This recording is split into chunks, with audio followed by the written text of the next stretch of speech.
Hello everyone, hello बच्चों, कैसे हो आप सब। होपिंग दैट आप सब बहुत बहुत अच्छे होंगे। बच्चों WBJE 2024 that is West Bengal joint entrance exam जो होता है, जिससे बहुत ही जो टॉप यूनिवर्सिटीज़ हैं, टॉप कॉलेजेस हैं हमारे वेस्ट बंगाल के, उसका एडमिशन होता है। बहुत ही रेप्यूटेड एग्जाम है इसमें। एंड बच्चों जो टॉप कॉलेजेस हैं उनका प्लेसमेंट भी बहुत अच्छा होता है। तो इसका बिगुल बच चुका है बच्चों। 28 अप्रैल को आप सभी का एग्जाम है और आप सभी जानते हो कि WBJE का पैटर्न भी थोड़ा सा JEE से डिफरेंट होता है, सिग्निफिकेंट डिफरेंस होता है। तो सारी डिटेल बच्चों इस वीडियो में आपके साथ शेयर करने वाले हैं हम लोग। अच्छा, एक चीज मैं आपसे पूछना चाह रहा था, आप में से जो भी बच्चा चाहता है कि हम WBJE का क्रैश कोर्स लेके आए, वो कमेंट सेक्शन में जरूर बताएं और ये भी बताएं कि कब वो चाहते हैं कि हम वो क्रैश कोर्स लेकर आए। ओके बच्चों, so enjoy this video. Hello students, कैसे हैं आप सब। Welcome to ATP star.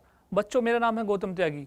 बच्चों, अगर आप नहीं जानते तो जान लीजिए कि WBJE 2024 की जो ऑफिशियल डेट्स हैं वो अनाउंस हो चुकी हैं। अगर आपने अभी तक चेक नहीं की है तो आप नोटिस ऑफिशियल वेबसाइट पर जाके चेक कर सकते हैं। इस वीडियो में मैं आपको WBJE के बारे में कुछ इंपॉर्टेंट फैक्ट्स बताने वाला हूं, तो इस वीडियो को आप लास्ट तक जरूर देखिएगा। बच्चों, 1 नवंबर को हमारी नोटिफिकेशन ऑफिशियल रिलीज हुई है, तो आप जानते हैं। साथ ही साथ हमारा 1 नवंबर को हमारा जो JEE मेन का 2024 का भी एप्लीकेशन हम फिल कर सकते हैं। वो एप्लीकेशन फॉर्म भी आ चुके हैं। साथ ही साथ WBJE का भी ऑफिशियल डेट्स अनाउंस हो चुकी है। अभी एग्जाम फॉर्म्स का लिंक नहीं आया है, लेकिन डेट आ चुकी है। तो जो नोटिस है, प्रेस रिलीज है, इसमें अगर आप देखोगे तो आपको दिखेगा कि WBJE 2024 for admission in engineering, technology, pharmacy and architecture courses of different universities and college in West Bengal will be held on April 28 April 2024 को संडे के दिन ये एग्जाम होने वाला है।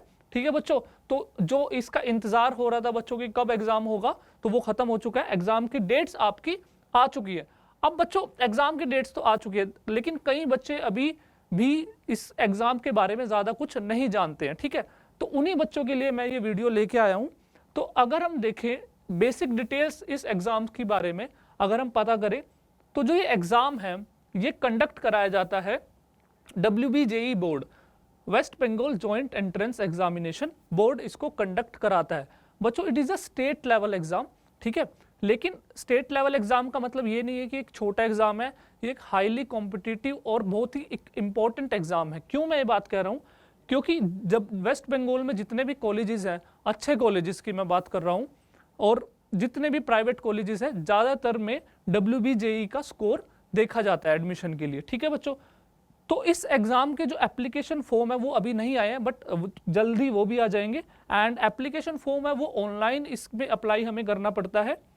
साथ ही साथ जो मोड ऑफ एग्जामिनेशन है, जो एग्जाम होता है वो अभी भी ऑफलाइन ही हो रहा है।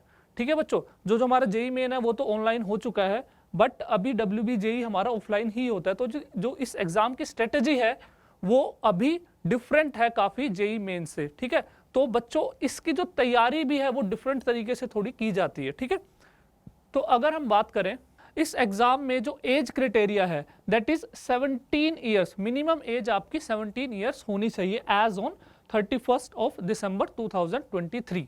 तो आप इस डेट तक 17 ईयर्स के कंप्लीट होने चाहिए।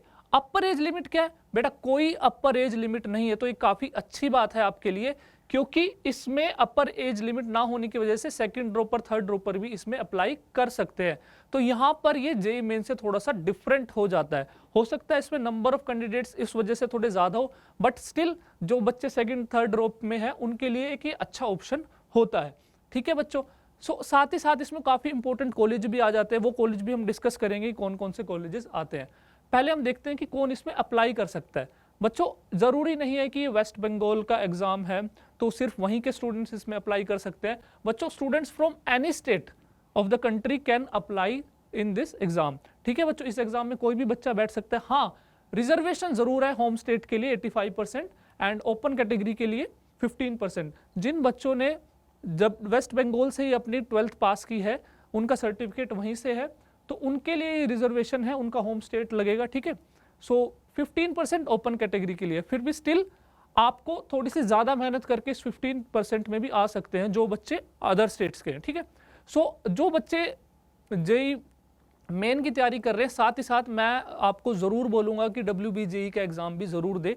इसकी तैयारी भी थोड़ा डिफरेंट तरीके से जरूर दे, क्योंकि इसकी तैयारी करने से आपको कुछ ऐसे कॉलेज मिल सकते हैं जो मतलब आप जेई मेन से भी कुछ अच्छे कॉलेजेस हैं जो इस एग्ज़ाम के अंडर आते हैं, ठीक है। तो इस एग्ज़ाम को आप इग्नोर नहीं कर सकते हो। साथ ही साथ जो वेस्ट बंगाल के स्टूडेंट है वो तो सारे के सारे बच्चे इसको ज़रूर दे, जो भी जेई मेंस दे रहा है साथ ही साथ इस एग्ज़ाम को भी ज़रूर दे।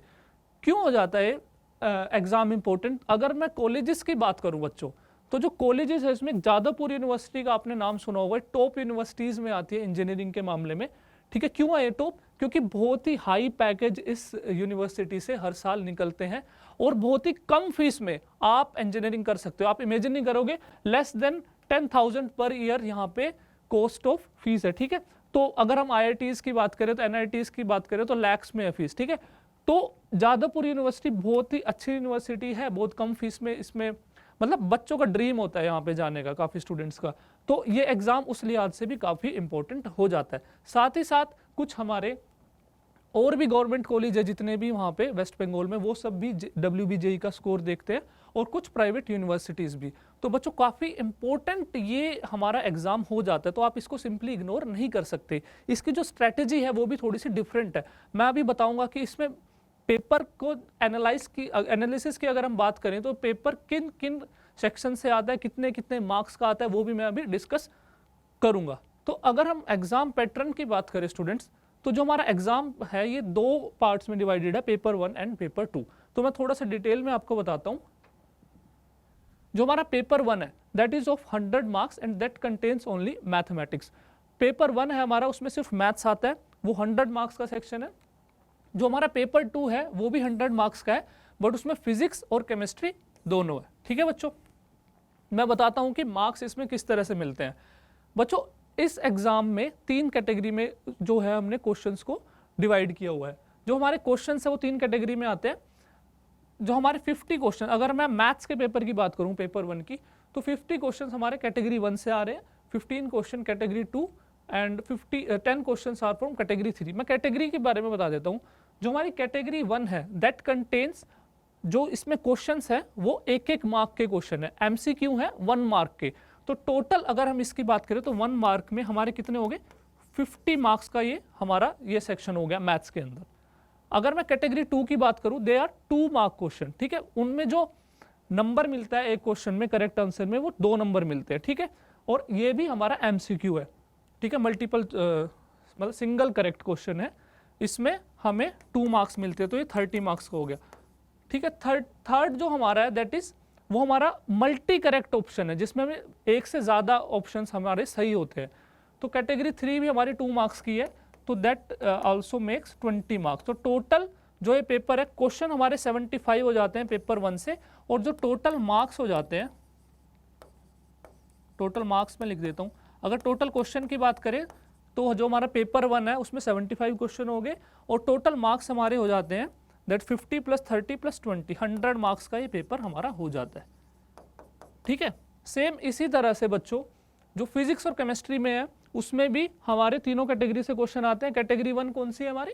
कैटेगरी 1 है हमारे 1 मार्क MCQ, कैटेगरी 2 है हमारी 2 मार्क MCQ, और थर्ड है हमारी मल्टी करेक्ट वाले, ठीक है।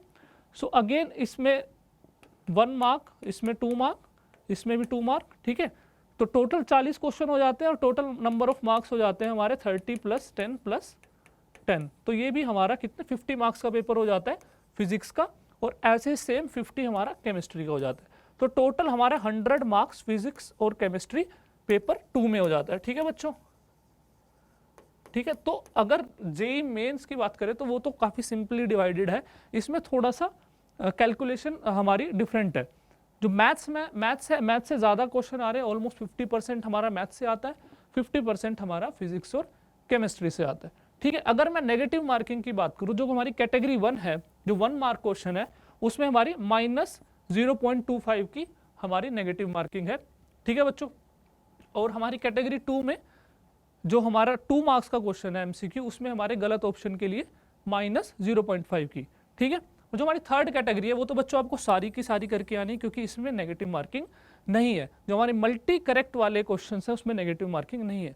तो ये बेसिक आइडिया हमारा एग्जाम का हो जाता है कि किस तरह हमारा एग्जाम में क्वेश्चंस का जो पैटर्न है वो डिवाइडेड है। तो आई होप आपको ये समझ में आया होगा, ठीक है। साथ ही साथ आप ये भी समझ रहे होगे कि ये जेईई मेन से थोड़ा सा डिफरेंट है, ठीक है बच्चों, इसकी स्ट्रेटेजी, इसकी प्रिपरेशन थोड़ी सी डिफरेंट है जेईई मेन से, ठीक है। ओके, अगर मैं सेफ स्कोर की बात करूं बच्चों, तो सेफ स्कोर जो है हमारा, दैट इज अगर हम टॉप कॉलेज, फॉर एग्जांपल हम जादवपुर यूनिवर्सिटी में ही जाना चाहते हैं and we are from open category और हमें टॉप ब्रांच अगर चाहिए, तो आपको जो सेफ स्कोर कम से कम 150 होना चाहिए फ्रॉम 400, ठीक है टोटल। अच्छा, मैं टाइम और बता देता हूं, जो हमारा 100 मार्क्स का पेपर 1 है दैट इज ऑफ 2 आवर्स, और ये हमारा जो पेपर 2 है, पेपर 2 भी हमारा 2 आवर्स का है, ठीक है टोटल। तो टोटल नंबर ऑफ आवर्स हमारे पेपर 1 और पेपर 2 के जो मिला के हो जाते हैं स्टूडेंट्स, दे बिकम 4 आवर, 4 घंटे का हमारा टोटल पेपर ये हो जाता है, ठीक है, पेपर 1 और पेपर 2, ठीक है। सो अगर मैं बात करूं तो जो हमारा 400 में से सेफ स्कोर लगभग 150 प्लस है, ठीक है। 150 प्लस अगर आप लेके आओगे तो आपको अच्छी ब्रांच और अच्छा कॉलेज मिलने के हाई चांसेस हैं। हालांकि ये फ्लक्चुएट होता रहता है बच्चों, क्योंकि ये जो पेपर है वो हाईली कॉम्पिटिटिव है। हाईली कॉम्पिटिटिव मैं क्यों कह रहा हूँ, क्योंकि हर साल बच्चे इसमें बढ़ रहे हैं, ठीक है। अगर हम बात करें तो लगभग 1.5 लाख स्टूडेंट्स इसमें अपीयर हो सकते हैं इन WBJEE 2024। इतने बच्चे इस एग्जाम में अपीयर हो सकते हैं, ठीक है। तो अगेन ये इंपॉर्टेंट हो जाता है कि आपको इसके लिए ऐसे ही रैंडमली तैयारी करके नहीं जा सकते, you have to be competitive. आपको थोड़ा सा कॉम्पिटिटिव एडवांटेज उठानी पड़ेगी, आपको स्ट्रेटेजिकली तैयारी करनी पड़ेगी। तो इसी रिगार्डिंग बच्चों, अगर आप चाहते हैं कि ATP स्टार आपके लिए WBJEE का क्रैश कोर्स लेके आए, तो आप कमेंट सेक्शन में हमें बता सकते हैं, जी हाँ हम प्लान कर रहे हैं कि हम जल्द आपको एक WBJEE के लिए क्रैश कोर्स लॉन्च करें। तो अगर आप चाहते हैं कि ये क्रैश कोर्स जल्द से आए, तो आप कमेंट सेक्शन में हमें बता सकते हैं बच्चों। तो अगर आपको ये वीडियो अच्छी लगी है तो आप हमारा चैनल भी सब्सक्राइब कर सकते हो और वीडियो भी लाइक कर सकते हो। सेकंड थिंग बच्चों, अगर अभी टेलीग्राम चैनल नहीं ज्वाइन किया है तो वो भी, उसका लिंक डिस्क्रिप्शन में दिया हुआ है, वहाँ पे आपको बहुत सारा फ्री कंटेंट आपके लिए अवेलेबल है बच्चों, ठीक है। तो आप मस्त तरीके से पढ़ते रहिए। और अगेन मैं बता रहा हूँ कि काफ़ी इंपॉर्टेंट ये पेपर हो जाता है स्ट्रेटेजिकली भी और कॉम्पिटिटिव वे में भी। तो आपको इसकी तैयारी स्ट्रेटेजिकल तरीके से ही करनी है। और जो बच्चे चाहते हैं कि वो वेस्ट बंगाल में जाके अपनी इंजीनियरिंग कर सकते हैं, वो अदर स्टेट से भी हैं, तो वो ज़रूर इस एग्ज़ाम में अप्लाई करें, ठीक है बच्चों। ऑफिशियल डेट आ चुकी है, दैट इज़ 28 अक्टूबर 2024। तो आई होप आपको ये वीडियो अच्छी लगी होगी। Thank you and all the best.